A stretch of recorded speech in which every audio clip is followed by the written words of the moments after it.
I want to show you guys how absolutely unhinged the Biden administration has become. I love how you said people are like looking for Hitler, but like Biden's right there. Jim Crow Joe's right there. There's not enough conversation about how absolutely unhinged the Biden administration is. This is Janet Yellen. She is the Secretary of the Treasury. Let me look my notes. I think I got that right. Commerce or Treasury. Which one was it? Yeah, United States Secretary of Treasury, something like that. Yeah, I got in my notes that was said. She's in the Biden cabinet, by the way. And this is her saying that America, yeah, we can afford another war. So let me play this real quick. What this all means. Paul Tudor Jones, the famed investor, was on CNBC this week, and he said, "This is the most threatening and challenging geopolitical environment that I've ever seen. At the same time, the US is in its weakest fiscal position since World War II, with debt to GDP at 122%.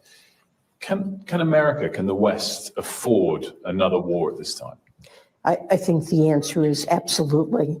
America can certainly. So journalists bring up all these challenges. He's like, yo, you motherfuckers trying to go to war in Ukraine? There's whispers about going to war with China, and now there's Israel. We didn't say exactly like that, but that's essentially the question. It's like, yeah, we can do all these wars. We can blow up the whole planet if we wanted to. Essentially, these are the people that Joe Biden hired, the lesser evil. Anyway, let me finish. I'll let her finish the thought. But this is an insane question. Another war at this time. I think the answer is absolutely. America can certainly afford to stand with Israel and to support Israel's military needs. And we also can and must support Ukraine in its struggle against Russia. And look, the American economy is doing extremely well. What this all means. Paul Tudor. Because she say so? This is insane. I mean, and Janet Yellen herself was one that was trying to that was concerned about monetary policy that was going too rapidly toward initiating a recession. Even though the ruling class had decided that was going to be the instrument that was going to be used to slow down the economy, to reduce inflation, and to undermine the power of workers. But there's absolute ruling class unity when it comes to supporting the militarism of the state.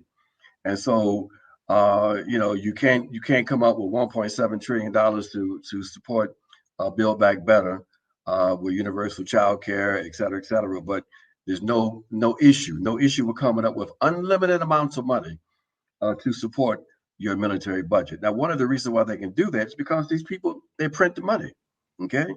And that's why this dollar hegemony is so absolutely important for them. But, without an effective political opposition, then they will continue to take these kinds of positions. The fact that you just shared with your audience that there at this point, still a majority of people who believe that policies in Israel should be supported, that the Ukraine effort should be supported, then the ruling class has the cover, the green light to continue to pursue its own interests. But that has to shift. That's what you're saying, where the work is. Without accountability, without an effective opposition, then you give the ruling class has the ability to do whatever it wants to do. Our responsibility is to put a brake on them to the extent that we can. That is our task. That's our responsibility. And that's why it's so disheartening that we had the possibility of building a real kind of opposition, at least within the electoral process in 2024 around this whole Cornel West campaign that may have been blown to smithereens. Yeah, very, very unfortunate. Janet Yellen, another extremist hired by the Biden administration. You had Anthony Blinken, Lloyd Austin, Janet Yellen. He also just hired Elliot Abrams as well in his cabinet. But people call him lesser two evils. Like, this is the executive branch. These are the minds of the executive branch. This war criminal that's saying that the economy is great, we need to support Ukraine. And I first learned who Janet Yellen was when I saw her name on the 2022 Times Person of the Year award. So the establishment loves her. She's a superstar. Like, this is from last year. Yellen made history when she became the first female Treasury Secretary. So isn't that great, Ajamu? We got a female Treasury Secretary that calling for all-out global war. What progress? Exactly. At one point, the head of every one of the major arms industries in the U.S. Was a woman, the CEO. Yeah. So yes, that's progress. Same. You know. Our enemies are very smart. They know exactly how to sell their project with girl power. She was on the Times 2022 Person of the Year. I was like, who the fuck is that? Ever since then, I've seen this. Every time I've seen her name, she's saying something unhinged. So of course the establishment loves her. Of course she does. She speaks for them. So if she's unhinged, it's because the ruling Absolutely. element is unhinged, because that is their positions. It's important to point out though this: when Joe Biden came into power, when you look at some of the establishment rags like the Financial Times and the Economist, there was a consensus among the ruling elements that they may have to really significantly pull back on neoliberalism. They believe that because of the economic crisis, that they're going to have to make some concessions. But because the kind of oppositional politics they thought was going to emerge didn't emerge after the first few months, they abandoned that. But it just shows you how they can shift, their position based on their reading of the objective and subjective conditions. Once again, there's not enough conversation about just how absolutely crazy the Biden administration cabinet is. And I know some people get mad at vote shaming, but some of you motherfuckers need to be ashamed of your vote. You voted for a guy. And I had discussions with people like Vosh and other Democratic social Democrat types that was like, oh, we are voting for harm reduction. Grow up, be an adult. Voting is not about your personal beliefs. It's harm reduction. That's what these people said. And where is the reduction of harm? More people died under Joe Biden during the COVID pandemic than under Trump. We have expanding wars. We have no legislation that really addressing the needs of the working class. They couldn't even pass Build Back Better. Where is the harm reduction? 80 million people are either don't have insurance or underinsured in this country in terms of health. You know, people are record numbers are expanding in terms of homelessness, unhoused people. Where is the reduction? Okay, that's the issue they have. They keep on saying, "Oh, the economy is doing well," but the working class is like saying, "We don't feel it. We feel precarity. You know, we are living from hand to mouth. You know, we feel that we don't know what's going to happen next year.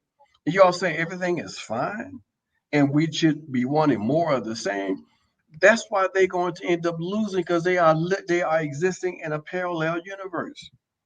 Okay, and so the message is coming from the element of the Republicans saying, "Hey, why are we sending money to Ukraine when we can't take care of our own issues back in the U.S.?"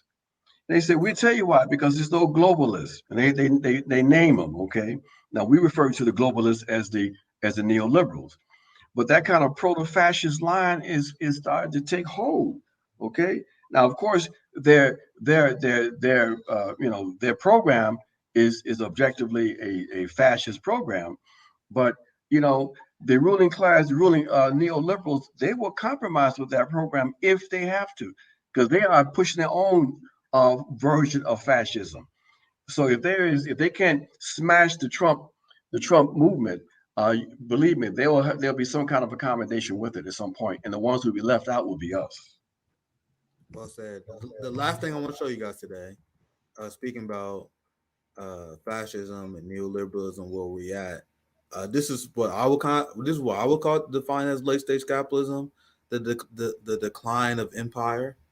We have Janet Yellen, the Secretary of Treasury, saying that, yeah, we can finance war, and we got millions of people struggling, unemployed, homeless, without health care. But Ajamu, we got investments that the capitalist class want to put in our society, because we have a deeply serious central planning model in this country, where instead of addressing those issues, there are $1 billion supersized prisons that are being slated to be built across the United States. So as our society is crumbling, The capitalist overlords are investing in war and prison. Police states are being built with the blessings of people like Eric Adams in New York that crack down on homeless people.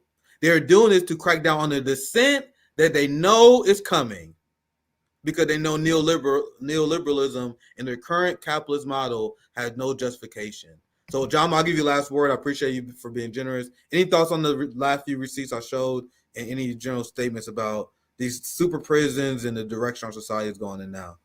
Brother, you're all laying it out. I mean, that's the kind of information that people have to be exposed to. That it is a combination of militarism that they are committed to, and they said it quite clearly in their national security strategy.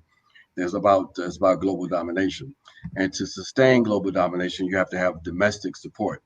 So repression against those dissident elements is part of the project. Also, criminalizing the poor people.